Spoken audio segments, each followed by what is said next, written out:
So, what actually is a financial plan? I get this question a lot because you hear the term thrown around all the time. And most people think that it's only for people that have millions of dollars and it's just a investment portfolio and maybe a retirement calculator projecting a date in the future where you might be able to retire. But a real financial plan, the one that a certified financial planner, somebody like myself, actually creates, it is much more than that. So in this video, I will walk you through exactly what it is included in a professional financial plan and how you could go ahead and start applying this to your own life.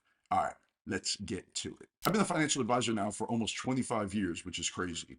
And I got my CFP designation back in 2011. So I've been doing financial planning for a long time now. And I always say everybody needs a financial plan. It doesn't matter how rich you are, how poor you are, if you feel broke, if you have no money, if you have a ton of money, everybody really needs to have some kind of financial plan so they have a roadmap of what they should be doing in their lives to reach financial freedom, to be able to retire one day, to send their kids to college, to protect their family in case the worst were to happen to them. So everybody out there, they have pieces of what goes into a financial plan. They have products, they might have life insurance, they have accounts, they have a money market account, they have a 401k, an IRA. But what they're lacking is the overall plan, the integration, the automation, how to set things up in the proper way to reach your financial goals, to prioritize everything, to have clarity inside of their financial life. The power of the financial plan is in the integration, the leaving no stone unturned, to be able to sleep at night, to have a clear, concise vision of where you're going financially and that you are eventually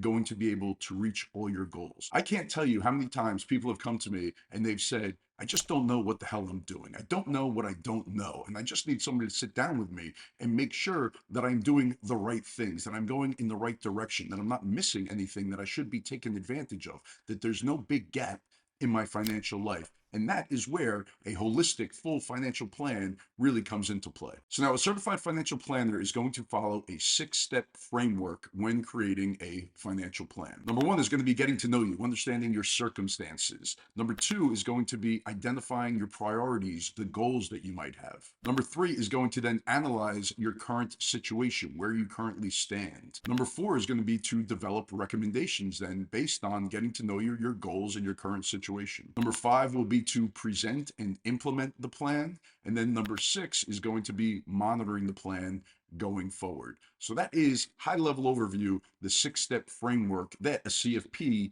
will go through when creating a financial plan. But financial planning, it is an ongoing process. It's not a set it and forget it type thing. You want to at least review it once a year, hopefully even more often than that, just to make sure that everything is going as planned. All right, so now I'm going to run through the 8 core aspects of a financial plan, right? Getting into the weeds a little bit, into the nitty gritty of what actually makes up a financial plan. And number one is something that I talk about all the time, right? And it is your cash flow and budgeting. So it's always the first step, looking at money in versus money out, because everything is driven off of that number. I talk about it all the time, turning the lights on in your financial life. And this is really the first thing that we do as we start the process of creating your financial plan. We have to know, do we have a deficit every month? Do we have a lot of positive cash flow, the happy gap that I'm always talking about? Is there a lot of cash flow there that we have to use towards our goals, our priorities that we're going to have? And then the second aspect of a financial plan is your net worth statement. Something else I'm always talking about, something you need to be tracking in your life. It's your financial scorecard.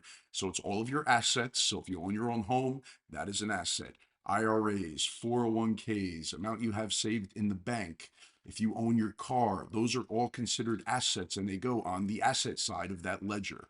Then you have your liabilities. That is money that you owe to people in this world. So your mortgage, and it's the balance. It's not the monthly payment. So if you owe 300 grand on your mortgage, you have $50,000 in student loans, you have $10,000 in credit card debt.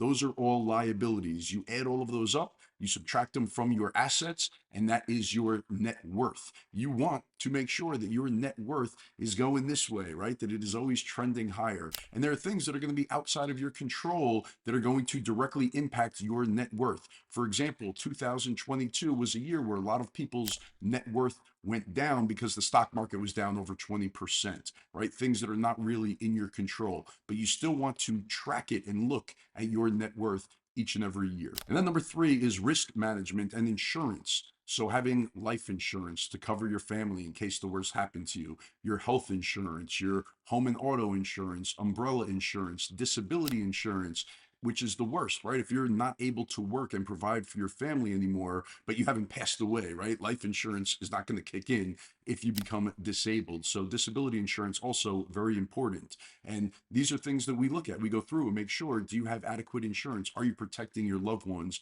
in case something that you're just not planning on happening actually happens to you?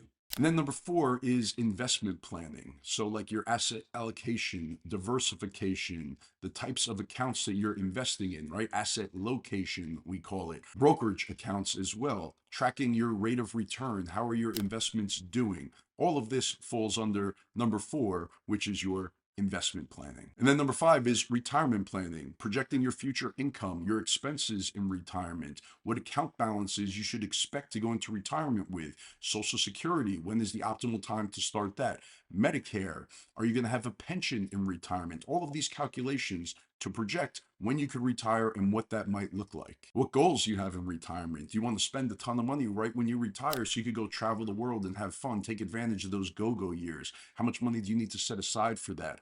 And then for the slow-go years, are your expenses going to go down once you go through those go-go years and you start to slow down a little bit? And then later on in life, worrying about long-term care, the no-go years, right? Where maybe you're staying home a lot more and you're not really going anywhere. What do your expenses look like there? Are you saving an adequate amount if you do have a long-term care event later on in your life? So all of that goes into your retirement planning. And then number six is education and major goals that you might have. So if you have children, you want to send them to college, how much should you be saving each and every month to be able to hit that savings goal? Or maybe you have the goal of buying your first home or buying a new car or taking your entire family on a European vacation. All of these major life goals, you need to have a plan in order to achieve them and how much money you need to allocate each and every month and where you should put that money in order to hit those goals. And then number seven is tax planning. Are you making the right moves when it comes to which types of accounts you should be investing in? Are you doing traditional 401k compared to a Roth? What about in retirement? What does that look like? What is your tax diversification? Are you walking in with a percentage in Roth, a percentage in traditional accounts, a percentage of your assets in a regular brokerage account? So maybe when you retire, say you retire at 62, you're not turning Social Security on yet, you might have a few years there. We call them the golden years, where you really won't have any income and you could do a ton of tax planning during those years. Maybe it's Roth conversions, or maybe it's just accelerating distributions from your traditional accounts to fill up the lower tax brackets. But there's tax planning that's going on even in your younger years, where you have to make decisions where you should be allocating money to make sure that you're reducing your taxes as much as possible. And then number eight is estate and legacy planning. So making sure that you have a will, power of attorney, healthcare proxy. Do you need a trust in your life? Is that something that's important to you? All of these things need to be addressed, and you want to make sure that you tie that up with a nice, neat bow, because God forbid something happens to you. You don't want your loved ones to be scrambling to try to figure out, where is everything at and what do we have to do? That's a disaster, right? So having a nice, simple estate plan, just directions for your loved ones if something were to happen to you, it is super important. So you want to make sure that you're covering that as well in your overall financial plan. So as you can see, when you take all 8 areas of a financial plan and you put it together and everything is integrated and you set up automations, you're just such in a stronger position going forward. And I keep throwing out the buzzwords, clarity, peace of mind. And that's the reality. When you do an exercise like this and you go through creating a full financial plan, that's what it gives you. It gives you some kind of peace of mind, or maybe it's eye-opening for you and it starts to change your behaviors because you realize, maybe I'm doing things wrong, but it also puts you in action with things like if you don't have a will, or if you don't have term life insurance and you have, family members that depend on your income, then these are things that become very high priority. And the only way you realize these things is by going through the process of doing a financial plan. All right, everyone, hope that you found this one helpful. Please hit that like button if you enjoyed this one. Share this with anyone that you think would benefit from it. Check out schoolofpersonalfinance.com if you'd like to work with me. I show you all the different ways you can work with me on the website there, and I will see you again in the next video. Thanks.